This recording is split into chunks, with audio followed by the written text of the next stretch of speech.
इसके बाद इसमें एक टॉपिक आता है, दिस इज कॉल्ड क्या, equation of continuity. Equation of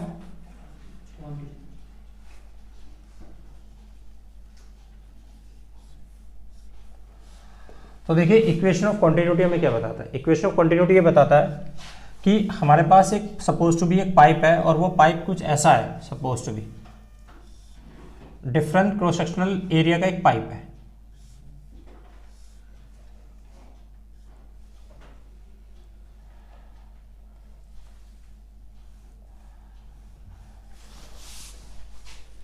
ठीक है जी, मैं आपसे एक छोटा सा क्वेश्चन पूछना चाहता हूं, क्या आप मुझे बता सकते हैं कि ये हमें कुछ ऐसा एक पाइप दिया हुआ है ए ई रहा, इसको हम ऐसा बना सकते हैं।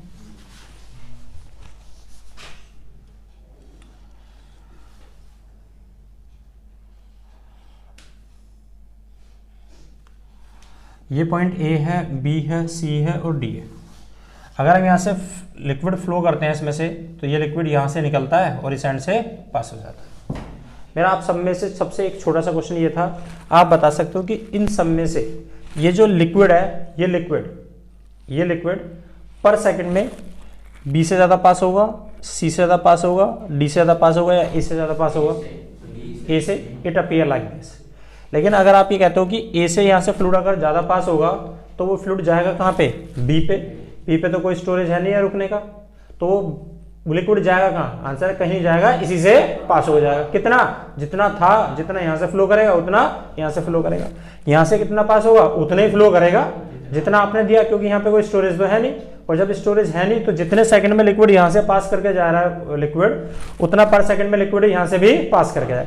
तो वॉल्यूम ऑफ द लिक्विड चाहे यहाँ से पास हो, चाहे यहाँ से पास हो, चाहे यहाँ से पास हो, चाहे यहाँ से पास हो, पर सेकंड में रिमेन सेम रहेगा।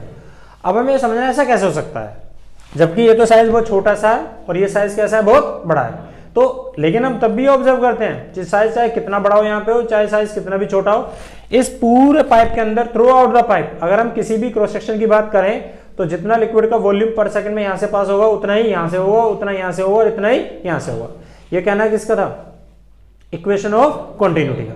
और ये इक्वेशन ऑफ कॉन्टिन्यूटी हमारे सामने एक रिजल्ट रिप्रेजेंट करती है कि ऐसा होता क्यों है, ऐसा होता क्यों है, वो हम डिस्कस करते हैं। बात समझ में बेटी बात। क्या स्टेटमेंट था, the volume of the liquid passing per second throughout the pipe of the different cross sectional area, मतलब इन सबका एरिया कैसा है, अलग अलग है। Then it will be remain same, वो लिक्विड का वॉल्यूम पर सेकंड में किसी भी डिफरेंट क्रॉस सेक्शनल एरिया पे रिमेन सेम रहेगा। कैसे रहेगा वो मैं आपको दिखाता हूं, जरा देखिए। अगर मैं आपसे बोलूं इसमें ये एक पाइप है यहां पर, तो यहां से जितना वॉल्यूम लिक्विड का पास हो रहा होगा पक्का यहां भी उतनी पास हो रहा होगा। ये कहना किसका था, इक्वेशन ऑफ कॉन्टिन्यूटी का कहना था। इमेजिन करो यहां से ये फ्लूइड इसमें से पास होकर जा रहा है,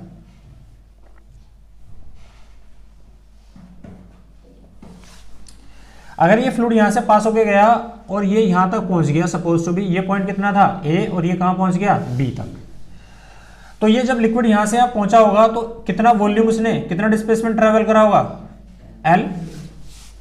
नहीं है बेटे समझ में। और जब लिक्विड यहां से चला होगा तो उसे टाइम भी कितना लगा होगा यहां तक आने के लिए, टाइम कितना लगा, दिस इज टाइम टी। तो टी टाइम में ये लिक्विड यहां से यहां तक डिस्प्लेस कर गया, तो लिक्विड का वॉल्यूम यहां से यहीं तक का तो होगा। तो लिक्विड यहां से चल के गया, यहां तक पहुंच गया टी टाइम में। तो ये वॉल्यूम ऑफ द लिक्विड कितना हो गया एक सेकंड में जो फ्लो करके गया, इतना है जो ये वाला है। Should I repeat my words, इतने तो वॉल्यूम इसके अंदर आ गया। ओके, तो देखिए जी, तो यहां से जो लिक्विड फ्लो करके जा रहा है उस लिक्विड की अपनी कुछ वेलोसिटी भी होगी भाई, और वो वेलोसिटी कितनी है जो लिक्विड फ्लो कर रहा है, उसकी वेलोसिटी हमने मान ली दिस इज v1। क्लियर। यहां से ये लिक्विड जब फ्लो करके जाएगा तो जैसे कि हमने बताया कि जितना लिक्विड यहां से पास करके जाएगा तो उतने सेकंड में क्या करेगा, लिक्विड यहां से भी तो फ्लो करके जाएगा। ये पॉइंट कितना मान लिया C और ये कितना मान लिया D, तो ये लिक्विड का वॉल्यूम सेम पर सेकंड में उतना यहां से भी फ्लो करके जाएगा। तो जो लिक्विड फ्लो करेगा उसकी वेलोसिटी कितनी है, दिस इज v2। तो लिक्विड जब यहां से फ्लो करके जाएगा तो उसके कुछ डिस्प्लेसमेंट भी होगा, और वो डिस्प्लेसमेंट कितना है, दिस इज L। इसको L1 मान सकते हो, इसे L2 मान सकते हो। यहां से यहां तक टाइम तो उतना ही रहेगा जितना टाइम इसे लगा। अब देखिए जरा कैसे निकालते हैं। तो नाउ रो क्या है, rho is the density of liquid. Rho क्या है बेटे, लिक्विड की डेंसिटी। जो कैसी रहेगी, रिमेन सेम। और ये किसके लिए है, तो आंसर है इक्वेशन ऑफ कंटिन्यूटी है फॉर आइडियल फ्लूइड। लिक्विड कैसा है, तो आंसर है फ्लूइड कैसा, स्ट्रीमलाइन है, नॉन विस्कस है, इनकंप्रेसिबल है, स्टडी है और कैसा है, इरोटेशनल है। तो उसके लिए कंडीशन है, तो रो डेंसिटी कैसी रहेगी, रिमेन सेम। अगर डेंसिटी रिमेन सेम है then the volume of liquid flow per second at the cross sectional area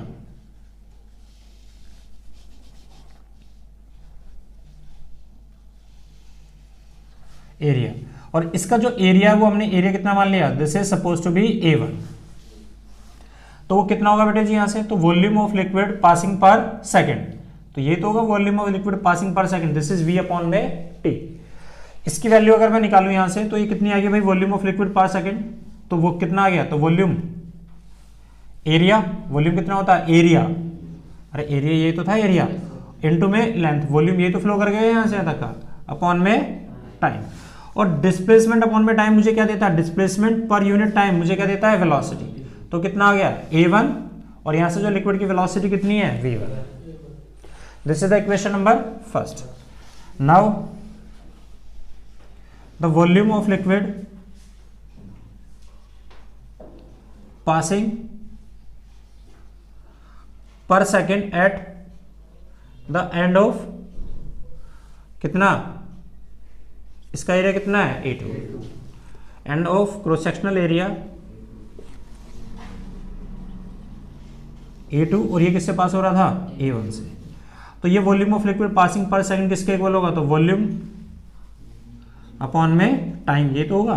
तो ये वॉल्यूम है कितना बेटा इसका, यहां से जो पास हो रहा है, तो वॉल्यूम कितना होता है, एरिया, इसका एरिया कितना है, A2, ये तो है, और इसकी लेंथ कितनी है, जो लिक्विड यहां से यहां तक डिस्प्लेस करके गया, दिस इज L, और कितना आ गया, अपॉन में टाइम भी लिया। और डिस्प्लेसमेंट अपॉन में टाइम कितनी होती है, यहां से यहां तक चल के गया, तो मान लो इसका डिस्प्लेसमेंट कैसा था, ज्यादा, भाई इससे ज्यादा से फ्लो करेगा पीछे से, यहां से, तो ये डिस्प्लेसमेंट कितना है इसका, L1, कितना है, L1। तो यहां पे क्या ले सकते हो, सॉरी L2, इस यहां इसे क्या ले सकते हो, L1, दिस इज L1, इसे कितना ले सकते हो, L2। तो डिस्प्लेसमेंट पर यूनिट टाइम क्या कहलाता है हमारा, दिस इज वेलोसिटी। तो इसकी वेलोसिटी कितनी आ गई यहां से, तो A2, और ये कितना है, this is V2, equation second. But according to equation of continuity, equation of continuity क्या कहते हैं बेटे, कि volume of liquid flow per second at the end of cross sectional area कितना, A1, will be equal to volume of liquid flow per second at the end of कितना, A2, ये तो है बेटे क्रॉस सेक्शनल एरिया।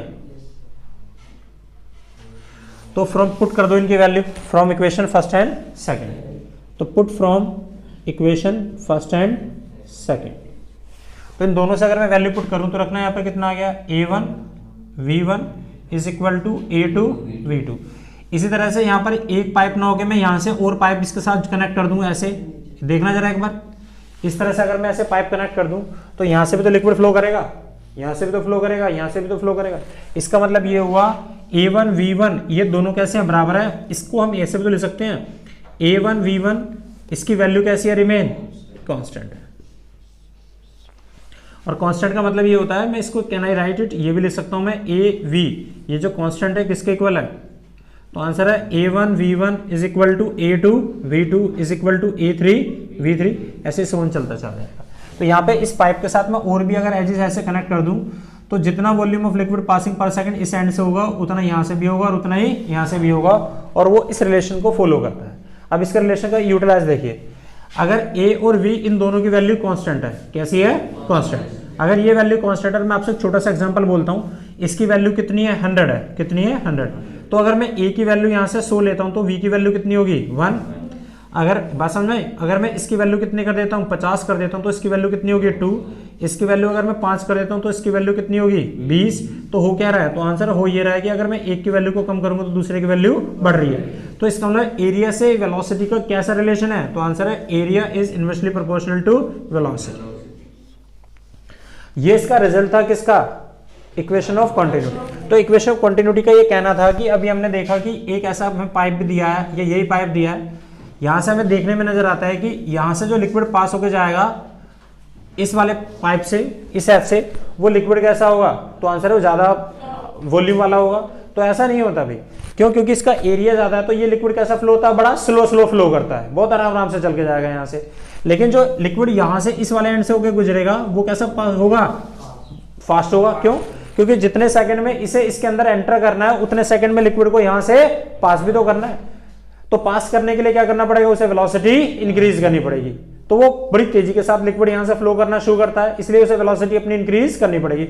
और ये उतने time में इस लिक्विड को इसके अंदर एंटर करना है, तो जब टाइम ज्यादा है इसके लिए और एरिया बड़ा है तो पर सेकंड में ज्यादा लिक्विड फ्लो होता है, तो इसका मतलब लिक्विड की वेलोसिटी कैसी होगी, कम होगी। और ये आप लोगों ने देखा भी है कि एक मोटे से पाइप में जब उसके ल्यूमन को आप ऐसा ऊपर से प्रेस कर देते हो तो पानी की जो वेलोसिटी होती है वो कैसी होती है, बढ़ जाती है। देखा कभी इसको प्लांटिंग करते हो, लेकिन जैसे उसको वापस छोड़ते हो तो आप देखते हो उसकी वेलोसिटी कम हो जाती है। वो होता क्यों है, because of equation of continuity, कि जैसे जैसे एरिया कम होता चला जाएगा वेलोसिटी का इफेक्ट बढ़ता चला जाएगा। तो अकॉर्डिंग टू जो इक्वेशन ऑफ कंटिन्यूटी क्या कहती है, तो आंसर है according to equation of continuity for the streamline non viscous and incompressible flow of the liquid, जो हमारा कैसा आइडियल फ्लूइड है, तो हम सिंपल आइडियल फ्लूइड बोल देंगे। तो आइडियल फ्लूइड के लिए इसका ये कहना था इक्वेशन ऑफ कंटिन्यूटी का कि जो फ्लूइड फ्लो करता है to the different cross sectional area, then the product of area and the velocity throughout the liquid या फ्लूइड रिमेन सेम रहते हैं। और ये रिजल्ट हमें याद रखना है, according to equation of continuity for ideal fluid. Ideal fluid flow in different cross sectional area, then the product of area and normal velocity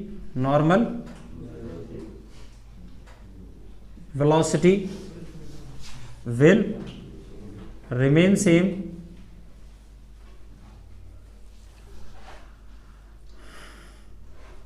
throughout the flow of pipe। नहीं है समझ में, इसकी वैल्यू रिमेन कांस्टेंट रहेगी। इसका एक use भी है इसका, अच्छा तो इंपॉर्टेंस समझ में आई।